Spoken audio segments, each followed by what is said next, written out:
At 8:14 on a Saturday morning, the Homeowners Association told me I had 5 minutes to unlock my gate or start paying daily fines. At 8:31, the same people were backing down my walkway in total silence because I proved they had no authority over my property, none. They came to flex power on my porch and left with their clipboards closed. My name is Ethan Cole. I live in Willow Creek outside Columbus, and my life is usually boring in the best way: work, groceries, mowing the lawn, repeat. I'm not anti-neighbor, not anti-rules, not the guy who thinks every boundary is oppression. I park where I'm supposed to park, keep my yard clean, and wave when people wave. But if you've ever dealt with a certain kind of homeowners association board, you already know this isn't about paint colors. It's about control.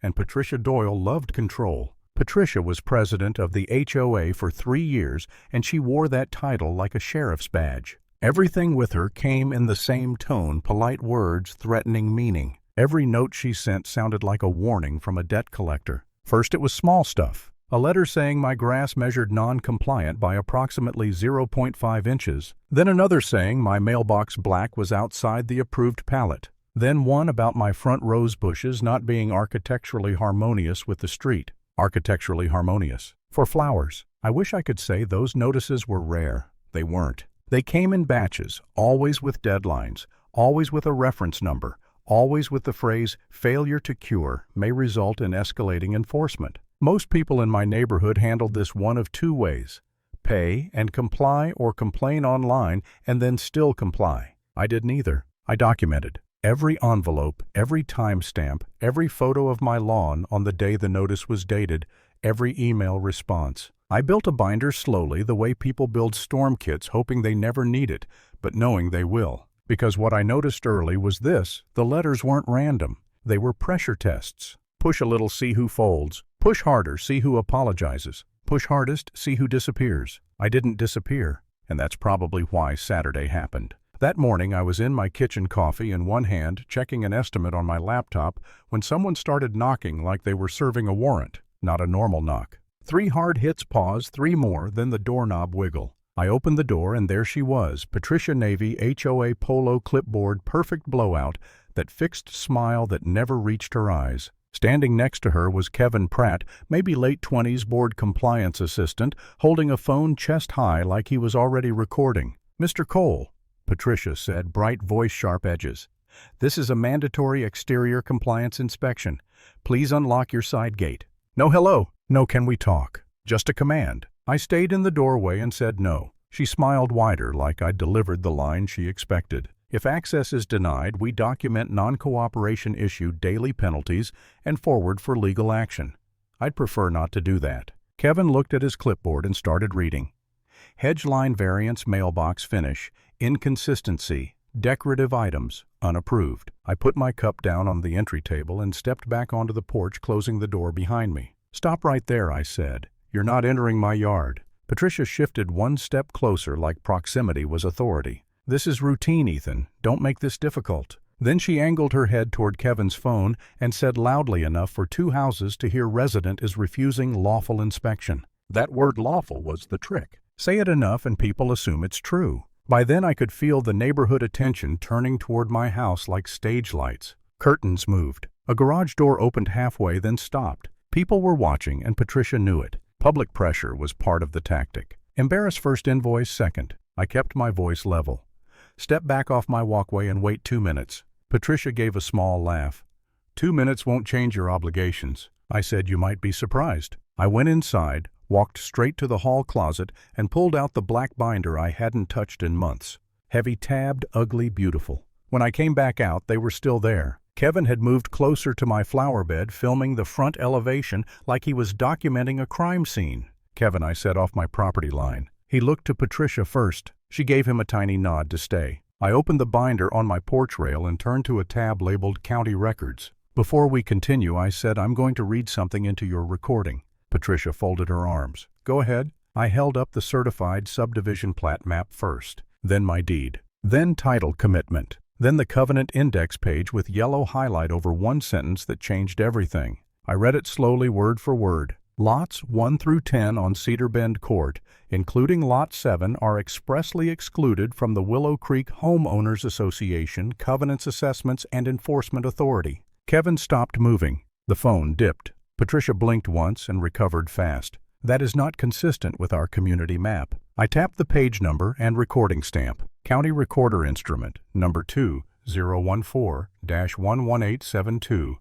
Cross-referenced in my deed.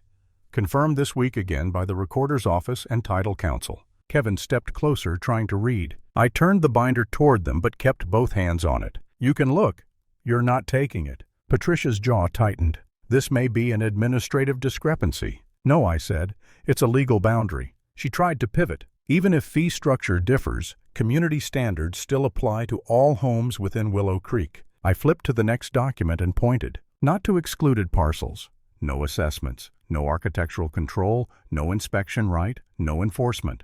Kevin finally spoke quiet. Patricia, this says excluded from declarations and amendments. She didn't look at him. She looked at me. The smile was gone now. Only irritation left. Ethan, cooperation would still be in your best interest. There it was. Not law, not policy, just pressure again. I closed the binder halfway, took one step forward, and kept my tone flat. Listen carefully. You were denied access. You entered my walkway anyway. You are now trespassing on private property.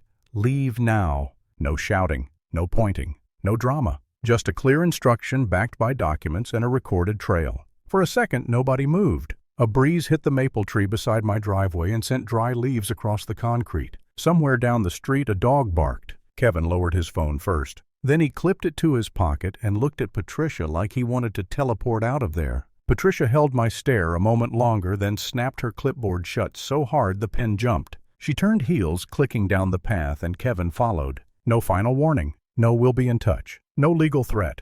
Just silence. They reached the sidewalk, got into their white SUV with the Willow Creek decal on the door, and drove off without using the turn signal. I stood on my porch until they turned the corner. Then I went inside and locked the door. My coffee was cold. My hands were steady. My pulse was not. I set the binder on the table and looked at it for a while.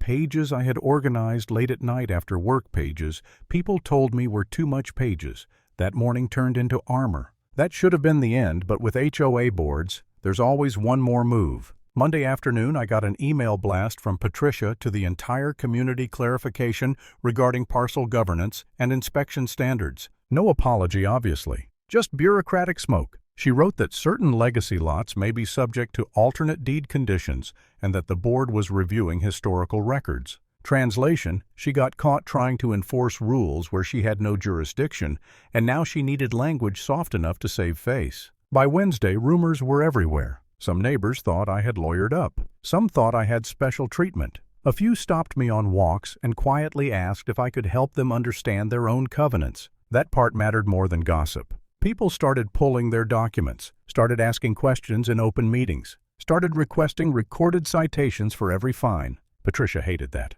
Power works best in fog, and suddenly there was sunlight. At the next board meeting, the room was packed. Normally, maybe 12 chairs filled. That night, standing room. I sat in the second row with my binder on my lap. Patricia ran the meeting like nothing happened. Agenda minutes, landscaping contract renewal. Then public comment opened. A retired teacher named Linda stood up first. Can you identify which parcels are outside HOA authority and confirm all enforcement letters sent to those homes in the past 24 months? Patricia stalled, said they were compiling data. Then Marcus from Oak Lane asked how many fines were issued without recorded covenant backing. Then Elise asked why board members conducted inspections while filming residents. Then another neighbor asked whether unverified penalties would be refunded. It turned into 45 minutes of questions Patricia couldn't answer directly. Every time she dodged, people noticed. Every time she used vague language, someone asked for specific article numbers. At one point she said, "We have always acted in good faith." A guy in the back replied, "Good faith still needs legal authority." You could feel the room shift. Not loud, not chaotic, just done. 2 weeks later, a special board session was announced. Governance transition. Corporate language for collapse. Patricia resigned as president before that meeting started. Official reason, personal time constraints. Unofficial reason, paper trails. Kevin also resigned from compliance duties and moved to vendor coordination. The board hired outside counsel to audit enforcement history. Several outstanding fines were voided pending review, and a new policy passed requiring parcel verification before any violation notice is issued. All of that came after one Saturday morning on my porch, after one folder opened at the right time, after one sentence read clearly into a phone camera. I didn't win because I was louder. I won because I was prepared. And Patricia didn't lose because she was mean. She lost because authority without legal footing is just theater. If there's a lesson, it's simple: document everything, then let facts do the talking.